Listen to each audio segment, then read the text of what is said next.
Have you ever felt that you don't quite belong in your old life anymore, but you haven't fully arrived in the new one either? It's a strange place to find yourself, right?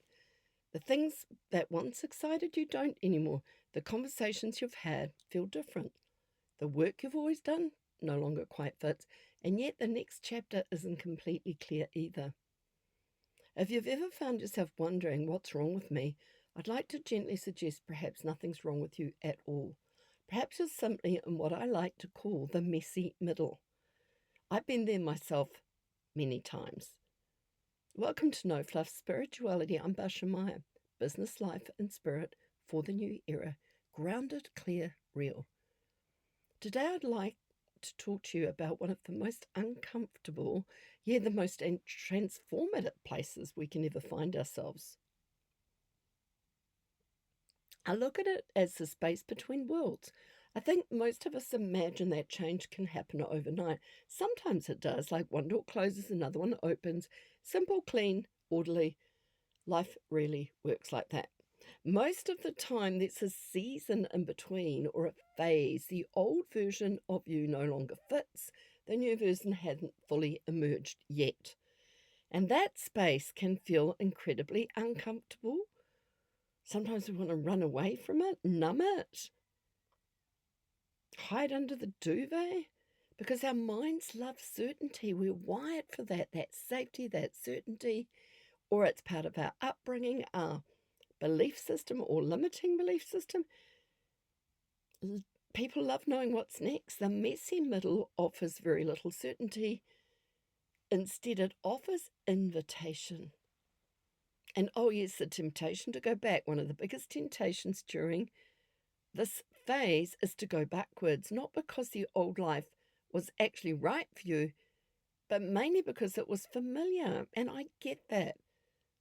There's something strangely comforting about what we already know. It makes us also feel confident, perhaps. Feels like less work. It's like the path of least resistance. Even if it no longer works, even if it no longer brings us joy or satisfaction or fulfillment. Because that familiarity can feel safer than possibility. I've seen this so many times over the years. At times I've been there myself, or I've seen it in clients that seek me out. People don't necessarily go back because it's better. They go back because uncertainty feels uncomfortable. And that is such a human thing. There's absolutely no judgment around that. Conviction, though, looks different here. And this reminds me of something that we spoke a few episodes ago. I had that conversation around conviction. We often think conviction means having absolute certainty, knowing exactly where we're going, having that whole plan mapped out. I personally don't see it that way. To me, conviction is trusting yourself enough to stay with the process, with the wave, with the phase, with the unknown, with the uncomfortable, to be able to hold that conviction, like that pillar or that pole, even when you can't see the whole picture. So conviction isn't really about knowing the destination either, exactly. It's about knowing yourself well enough not to abandon who you're becoming. And I think when I look back in my life, it's one of the most important works or pieces of work we're ever going to do. Looks like nothing from the outside. It could be resting, reflecting, questioning, journaling, letting go, expressing anger in a healthy way, saying no, learning boundaries, consent, creating space, clearing the decks. Modern culture doesn't celebrate those things very much. And perhaps that's because we've confused movement with progress. Sometimes the greatest progress we're making, in my experience, is invisible. When you think about it in nature, roots grow long before flowers appear, right? They're like invisible under the ground, but they're there. Sowing a seed is another common phrase. 3 gentle invitations have come up for me that I would like to give to you. So if you recognize yourself in this conversation somewhere, or you know someone who's going through this, or it's a pattern for someone or yourself, I'd love to leave you with 3 gentle practices today. The first being, create a little more space from the noise. Not forever, just long enough to hear yourself again. The second, notice where you're forcing life to happen. You may not even have really noticed until you actually pause for a moment. What would happen if you softened your grip just a little? What would be the worst case scenario?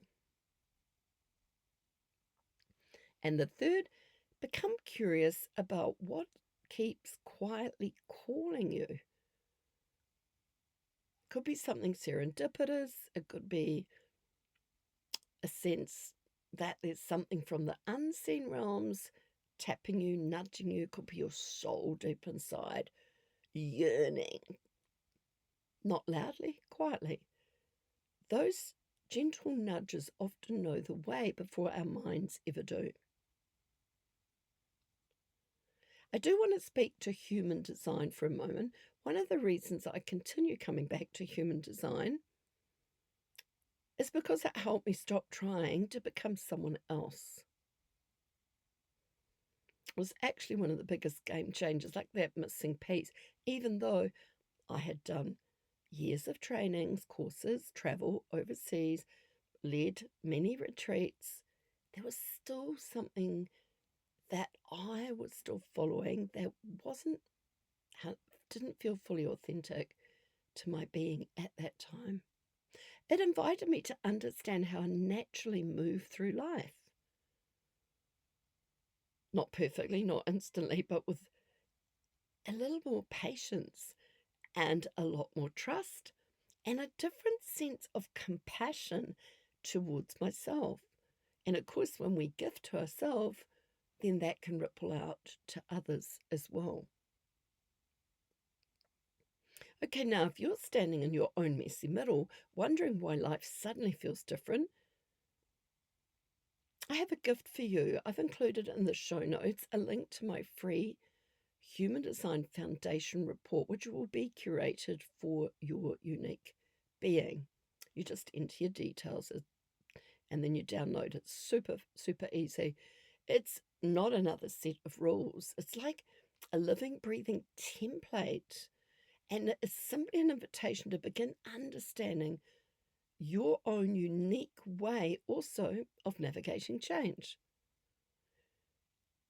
Sometimes understanding yourself changes everything. It's a shift of perception in itself.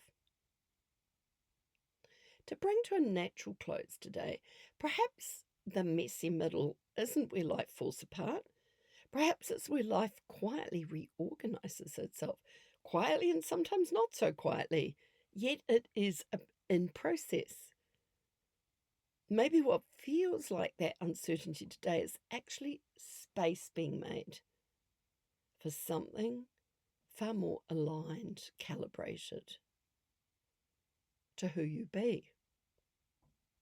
So if you find yourself in that in-between space, be gentle with yourself. You don't need to rush. You don't need to force clarity. You don't need to become someone else to sort of get rid of the messy middle. Perhaps all you're really being asked to do is trust the person you're already becoming. Trust the person you're already becoming. This is no fluff spirituality, business, life, and spirit for the new era. Grounded, clear, real. I'm Bascha. Until next time, keep trusting the unfolding.